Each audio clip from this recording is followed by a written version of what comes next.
Bonjour et bienvenue dans notre deuxième émission d'Easy Fish. Aujourd'hui, nous allons vous présenter la pêche de la truite au leurre.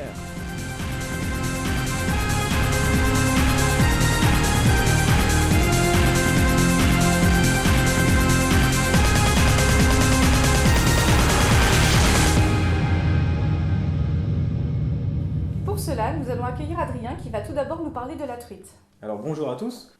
Donc Adrien, peux-tu nous parler des différentes espèces de truites justement ?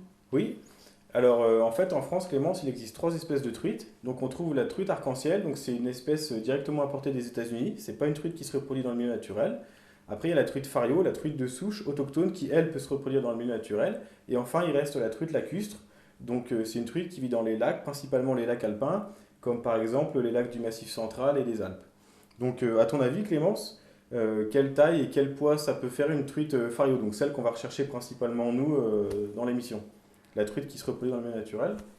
Je ne sais pas, je dirais peut-être une taille de 50 cm pour 2-3 kilos. Alors là, t'es beaucoup trop ambitieuse. J'aimerais bien toucher un poisson de cette taille-là le jour de l'ouverture. Mais non, en fait, la truite, enfin en tout cas celle qu'on va pêcher dans le Morvan, nous, c'est des eaux pauvres, c'est des eaux acides, froides, avec peu de nourriture. Donc en fait, c'est des poissons qui grossissent très peu et très lentement. Et donc nous, on va avoir affaire à des poissons de 20-25 cm pour un poids de 2 à 300 grammes. C'est des petits poissons. Quand on touche un poisson de 30 cm, c'est déjà un joli poisson. Par contre, c'est vrai que dans les lacs, justement dans les grands lacs, il y a beaucoup plus à manger, hein, il y a beaucoup plus de biotopes, un biotope beaucoup plus varié. Donc les truites ont beaucoup plus à manger, donc elles grossissent plus vite. Et la truite lacustre, par exemple, peuvent atteindre 70-80 cm. Alors à ton avis, Clémence, une truite fario, dans quel milieu ça vit? Alors il me semble qu'elles vivent dans les rivières avec un petit peu de courant et plus proche des rochers. Ouais, donc c'est ça. Donc en fait, la truite fario, ça demande beaucoup d'oxygène. Donc effectivement, on va la trouver dans des rivières très oxygénées. Donc c'est souvent un petit peu en altitude, avec une eau fraîche, parce que la truite fario, sa température idéale de croissance, en fait, pour vivre, se situe entre 14 et 16 degrés. Et si on est sur des eaux trop chaudes, 20 degrés, elle ne survit pas. Donc on va la trouver dans des petites rivières de première catégorie, effectivement avec du courant. Et donc la truite fario adore s'abriter sous les cailloux, sous les rochers. Donc on la trouve principalement dans ces milieux-là, effectivement. Très bien, et donc du coup pour les attirer, quel type d'alimentation il faut leur donner pour Ouais, les donc appâter ? la nourriture de la truite fario, donc c'est un poisson qui se nourrit pas mal de larves d'insectes en fait, de vers aussi, d'invertébrés aquatiques, et également de vairons en fait, parce que dans les rivières de première catégorie, comme poisson, on trouve essentiellement donc des truites et des vairons, et ça constitue l'alimentation principale de la truite. Et au niveau de leur reproduction, ça se passe à quelle période de l'année ? Ouais, donc t'as une Comment ? petite idée, non, peut-être? Du tout, en été ? Ouais, non, alors c'est tout le contraire. Donc en fait, la reproduction de la truite fario se déroule entre le mois de novembre et le mois de janvier, principalement dans les zones avec un petit substrat, hein, des petits graviers, du petit sable, et dans les petits affluents des rivières en fait, dans les petits ruisseaux vraiment où les truites remontent frayées. Donc évidemment, il existe une période spécifique de fermeture pour protéger ce poisson. Donc cette période de fermeture pour la truite fario s'étend en général du deuxième ou troisième week-end de septembre jusqu'au deuxième week-end du mois de mars.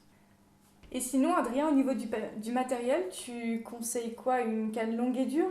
Et donc Clémence, là on parle de pêche. Donc non, ce ne sera pas une canne longue et dure. Enfin, tu as un petit peu raison dans un sens parce que c'est une canne en fait pour pêcher la truite, il faut une canne avec action de pointe. Donc effectivement, c'est une canne assez raide quand même, mais on appelle ça une canne fast avec une action de pointe qui permet de bien animer les leurres, de bien sentir l'animation des leurres et donc aussi de décrocher peu de poissons parce qu'il faut savoir que la truite c'est un poisson qui se décroche beaucoup, donc il faut quand même une canne assez souple. Donc assez dure pour permettre la bonne animation des leurres et en même temps assez souple pour décrocher peu de poissons. Donc moi, j'ai choisi une canne d'un mètre 93 parce qu'on va pêcher dans des cours d'eau assez encombrés, des petits cours d'eau, hein, comme on a dit tout à l'heure. Donc il faut une canne petite pour bien passer partout. Euh, et en puissance, j'ai pris une canne de 1,7 g parce que ça correspond à peu près à la plage de leurre qu'on va utiliser. Ça sert à rien de prendre des toutes petites cannes pour pêcher la truite, des petites cannes de 2 grammes à 3 grammes, parce que des fois on a quand même affaire à des jolis poissons qui partent dans le courant lors du combat, donc il faut quand même savoir les maîtriser rapidement. Et il ne faut pas non plus prendre des cannes trop puissantes, parce qu'évidemment sinon on n'a aucun plaisir, on n'éprouve aucun plaisir en combattant le poisson, et en plus on ne sent pas du tout l'animation des leurres, c'est une pêche beaucoup trop lourde. Donc voilà, le compromis pour pêcher la truite, c'est une canne assez courte, 1,80 m, 1,90 m, faible grammage mais pas non plus trop faible, et comme action de pointe, fast, donc assez dur pour l'animation des leurres et assez souple en même temps pour bien sentir le combat avec le poisson et éviter trop de décrocher. Et donc, du coup, Adrien, je suppose que pour le moulinet, ça sera plutôt un moulinet petit et léger. Ouais, alors c'est exactement ça.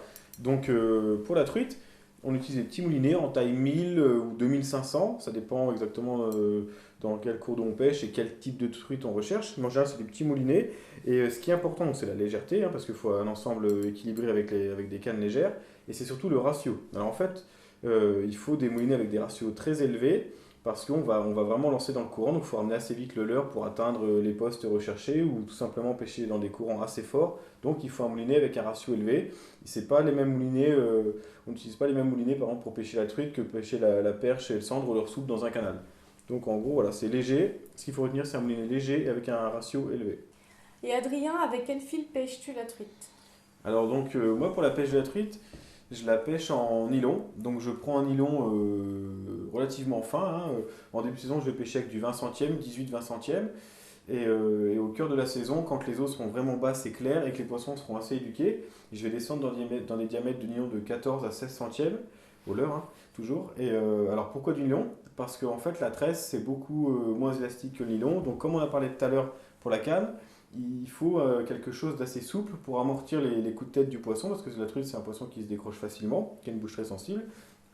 Et donc c'est pour ça que j'utilise du nylon. Et en plus je prends vraiment des coloris naturels de nylon, gris, blanc, verdâtre. Que les tresses c'est souvent des coloris flashy et c'est vraiment pas du tout élastique, donc c'est vraiment pas le top pour la truite. Donc ça c'est pour le corps de ligne, le nylon. Et en bas de ligne, ce qui est vraiment indispensable, c'est le fluorocarbone. Donc en fait, le fluorocarbone, c'est un fil transparent dans l'eau, donc dans un souci de discrétion, et c'est vraiment le top du top. Donc je mets 1,50 m, 2 mètres, hein, j'hésite vraiment pas à mettre beaucoup de fluorocarbone. Et donc le fluorocarbone, ce sera de 14-16 centièmes que je raccorde avec l'union par un All-Bright. Donc voilà.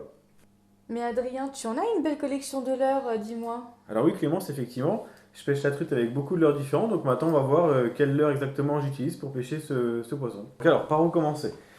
Donc en fait, à l'ouverture, on va pêcher donc des truites sauvages, c'est le poisson qu'on va rechercher en priorité, mais il faut savoir que la plupart des APPMA mettent pour l'ouverture des poissons issus de pisciculture, donc on appelle ça des truites lâchées, des truites de bassine, pour satisfaire les pêcheurs qui prennent un permis et que tout le monde soit content.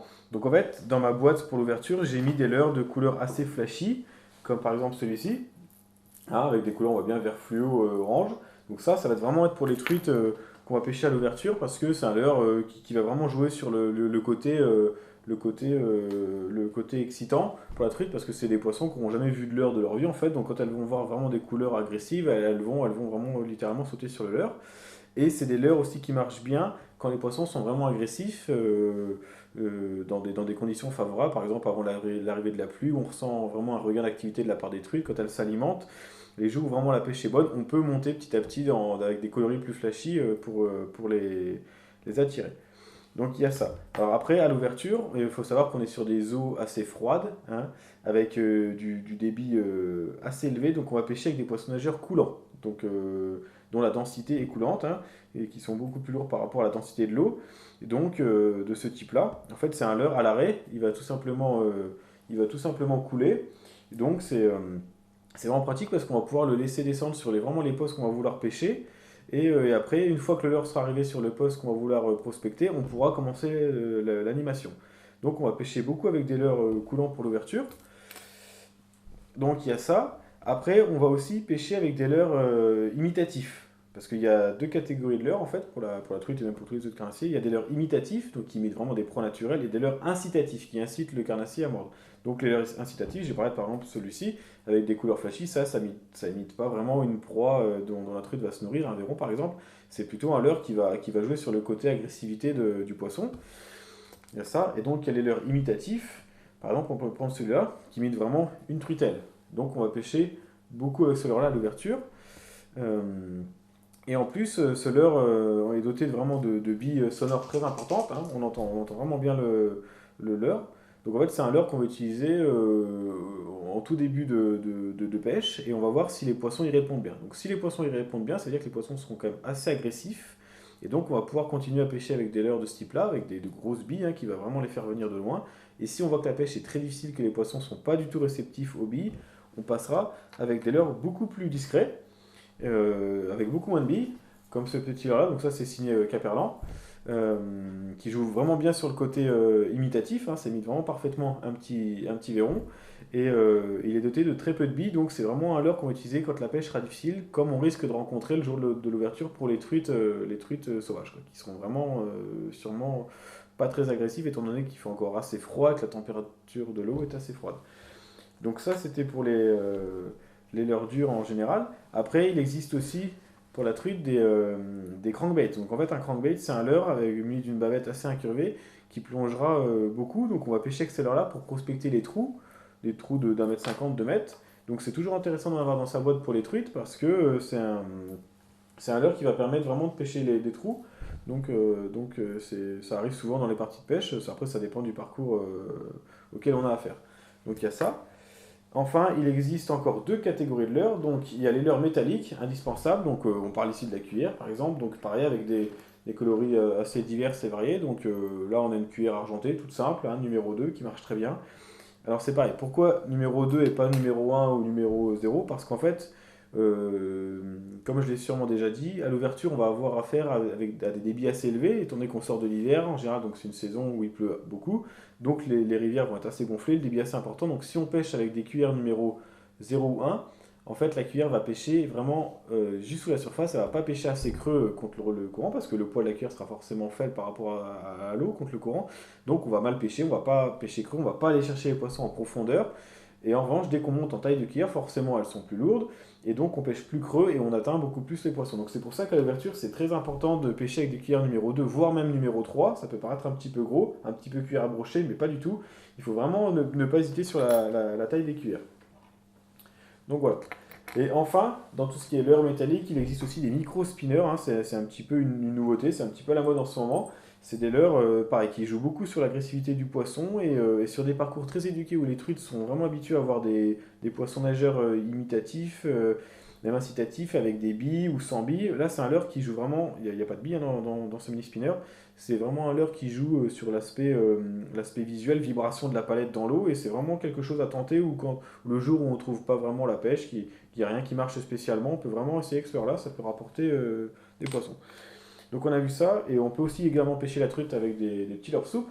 Donc il faut plutôt pêcher avec des leurres soupes de 5 à 6 cm sur des petites têtes plombées légères. Là j'ai mis une petite tête plombée de 3,5 g. Et on va pêcher avec des leurres soupes, pareil dans les parcours où il y a quelques trous. Soit on pourra passer, comme je l'ai montré tout à l'heure, avec des petits crankbaits. Et si la pêche au crankbait ne marche pas et que l'endroit est assez dégagé, on pourra tenter au leurre soupe sous les cailloux. Et des fois ça peut rapporter aussi des truites. Justement le jour où elles ne tapent pas non plus sur les poissons nageurs parce qu'elles veulent pas de billes, elles veulent pas de tout ce qui est billes et vibrations des leurres dures, on peut tenter le leurre soupe. C'est une pêche qui se développe pas mal pour la truite et ça marche de plus en plus. Donc il faut toujours en avoir quelques-uns dans sa boîte, c'est toujours pratique. Donc en gros là j'ai fait le tour des leurres pour la truite, donc il y a on a bien dit, des leurres coulants pour l'ouverture, pour bien descendre en profondeur, bien chercher les poissons, avec des coloris soit imitatifs, soit incitatifs selon le degré d'agressivité des poissons. Parmi ces leurres, des crankbaits, pour vraiment pêcher dans les trous, des leurres souples, quand il y a vraiment rien qui marche et qu'on veut aussi prospecter les endroits un petit peu en profondeur. Et pareil, différentes tailles dans les leurres. Donc en général, les petits leurres à truite, c'est des leurres de 3 cm et demi, 5 cm, voilà, 4-5 cm. Et également un petit peu plus gros, si on a affaire à des poissons un petit peu plus gros sur des parcours, là on sait qu'il y a des jolies truites, voilà, là ça doit faire 6-7 cm, donc c'est déjà une proie un petit peu plus conséquente. Et donc pour finir, Donc moi j'attache mes leurres au bout du fluorocarbone avec des petites agrafes, hein, donc en l'occurrence du numéro 1. Il faut vraiment une petite agrafe discrète et légère parce que, comme on l'a dit depuis le début, c'est une pêche de finesse, de discrétion, donc faut pas que la truite voit cette agrafe, quoi. Mais c'est très pratique parce que, étant donné qu'on est sur une recherche perpétuelle de ce que le poisson recherche, on est souvent en train de changer de leurre. C'est vraiment pratique comme ça, on n'a pas à s'embêter à refaire le nœud toutes les 5-10 minutes. En attendant qu'on ait trouvé la pêche et qu'on recherche vraiment le poisson nageur, le leurre qui marchera aujourd'hui, avec la grafe, c'est tout simple, on a juste à accrocher le leurre dans la grafe et c'est parti. Donc là, je viens de vous parler surtout des poissons nageurs coulants parce que c'est ce qui va nous intéresser le plus pour l'ouverture, mais il faut savoir qu'il existe aussi des poissons nageurs flottants, donc ça peut être très intéressant. Par exemple, pour aller pêcher sous les frondaisons, on va laisser glisser le leurre à la surface jusqu'au poste recherché. Et une fois qu'on aura atteint ce poste, on va commencer à ramener, le leurre donc va plonger avec la bavette. Donc les poissons nageurs flottants, c'est vraiment très intéressant. Et aussi les leurres suspending, donc qui sont aussi très intéressants parce que on va pouvoir stopper un petit peu l'animation, laisser l'heure en suspension. Par exemple, si les truites sont suiveuses mais attaquent pas vraiment franchement les leurres, on va pouvoir laisser un petit peu le leurre en suspension, donc comme son nom l'indique, dans la couche d'eau et recommencer l'animation quelques secondes après, en faisant une petite pause, et la truite, des fois les poissons attaquent à ce moment-là. Donc voilà, en gros, il existe trois catégories de leurres, les leurres coulants, flottants et suspending. Adrien, t'es tout beau ce soir. Clémence, qu'est-ce qui nous arrive? Non, bon, plus sérieusement, donc ce qui est important, la truite, c'est d'avoir aussi des bons équipements, des bons accessoires. C'est super important. Donc en termes d'accessoires, moi j'ai fait confiance à la marque La Perla parce que c'est une marque que j'aime bien. C'est un bon rapport qualité-prix et c'est vraiment pas cher et très efficace. Donc en fait, j'ai choisi le gilet de pêche qui est vraiment super pratique parce que en fait, je peux ranger vraiment de tout ce que j'ai besoin pour une journée de pêche à la truite. Donc à savoir le nylon, tac, comme ça. Voilà, donc ça se ferme super bien, super pratique. Les boîtes de pêche. Donc je peux même je peux en mettre une dans chaque poche, hein. Il y a deux poches sur les gilets. Donc comme ça me permet de vraiment prendre tous les leurres dont j'ai besoin, avec différents coloris comme on a vu tout à l'heure, différents modèles. Ça, et donc aussi l'appareil photo, je peux ranger ici dans cette petite poche. Je peux aussi mettre mon téléphone portable. Il y a de multiples accroches, donc je peux aussi mettre une épuisette, je peux mettre mon casse-croûte du midi, je peux vraiment mettre tout ce que j'ai besoin. Et donc ça, on a vu le gilet. Ce qui est important, c'est la truite, Clément, c'est les lunettes polarisantes. Donc les lunettes polarisantes, en fait, c'est des lunettes anti-reflet qui permettent vraiment de voir les poissons dans l'eau. Donc c'est vraiment un petit plus qu'il faut vraiment pas négliger. Donc moi, c'est des surlunettes parce que comme vous le voyez, j'ai déjà des lunettes de vue. Donc je suis obligé de prendre ça. Mais je t'ai amené une paire de lunettes polarisantes que tu vas pouvoir essayer et tu vas me dire ce que tu en penses. Donc regarde un petit coup la table avec tous les reflets, les couleurs des leurres. Tu vas mettre ça. Voilà. Et tu vas me dire maintenant ce que tu en penses, si ça atténue vraiment bien les reflets ou non. Ah oui, c'est vrai, ça atténue bien les reflets et puis ça change un petit peu les couleurs même. Voilà, donc ça en fait, là c'est sur une table, donc c'est pas trop représentatif quand même, mais il faut savoir qu'au bord de l'eau, quand il y a vraiment du soleil, c'est vraiment un petit plus à pas négliger. On voit vraiment beaucoup plus les poissons dans la rivière en profondeur, les herbiers, les cailloux, donc ça permet de voir vraiment des postes auxquels on n'aurait peut-être pas forcément pensé sans lunettes. Pour exemple, on voit des poissons suiveurs, donc ça peut donner des indications sur l'agressivité des poissons. Justement, c'est vraiment un petit plus qu'il ne faut pas négliger. Voilà, donc pour tout ce qui est équipement, il y a ça. Pour le reste, on verra ça au bord de l'eau. Et maintenant, nous allons suivre Adrien dans le Morvan pour l'ouverture de la truite.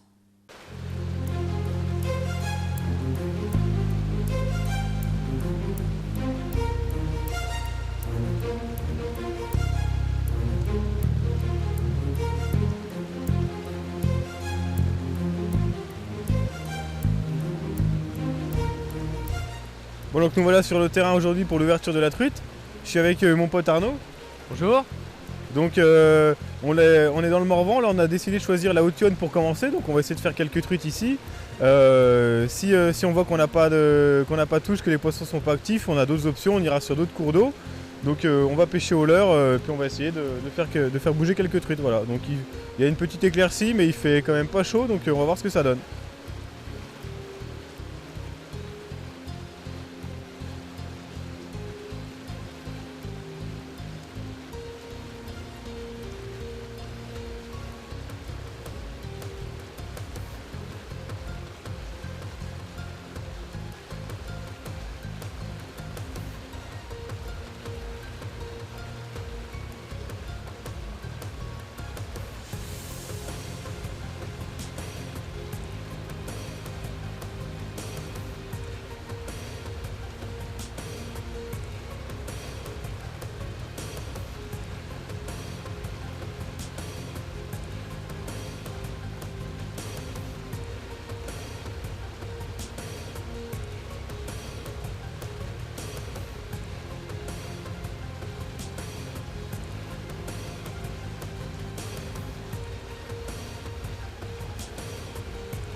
Poisson les gars, poisson.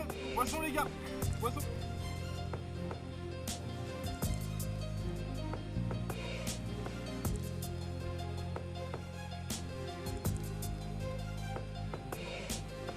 Bon, ça sent la lâcher, je pense.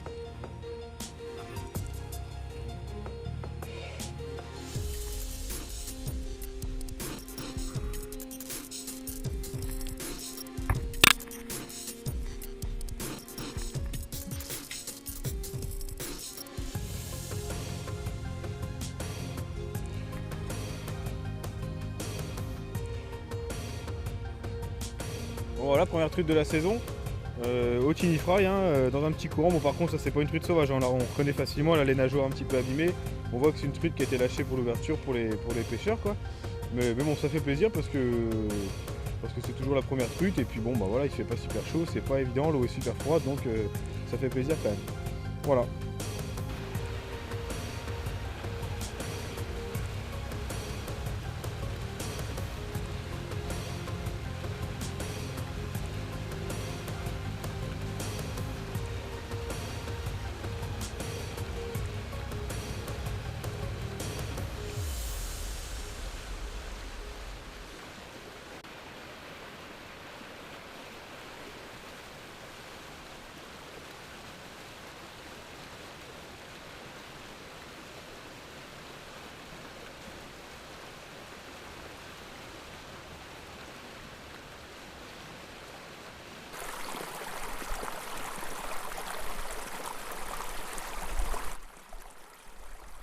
Maintenant, je vais vous parler de mes animations pour la truite. Donc, j'utilise 3 animations en fonction des conditions du jour. Donc, la première animation, c'est le linéaire. Donc, en fait, vous lancez simplement votre leurre et vous ramenez.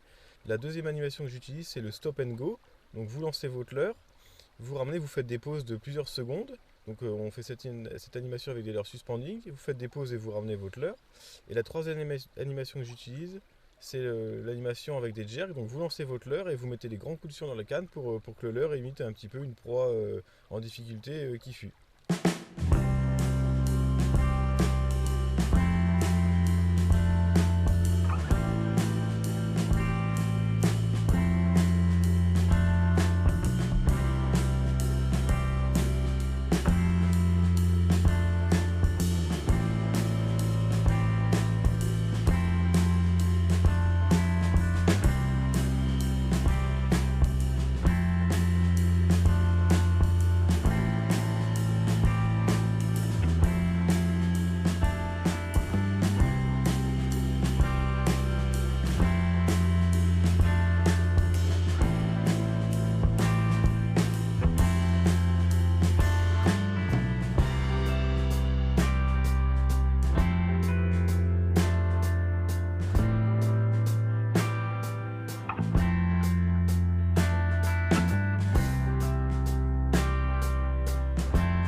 Truite. Oh putain. Je me suis pris dans le pont.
Bon alors notre ouverture touche à sa fin, ça n'a pas été facile du tout, on a même changé de rivière plusieurs fois dans la journée, on a essayé plusieurs plans, bon, on a quand même fait quelques poissons chacun, on en a vu d'autres, c'était super sympa, une bonne journée dans le Morvan, donc on espère que maintenant la saison sera à la hauteur de nos espérances et qu'on refera du poisson rapidement quand on reviendra.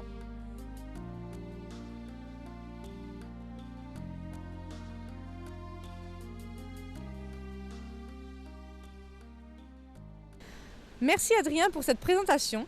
Nous espérons que vous aurez appris des choses et nous vous retrouvons le mois prochain pour la pêche de la carpe. Et en attendant, abonnez-vous!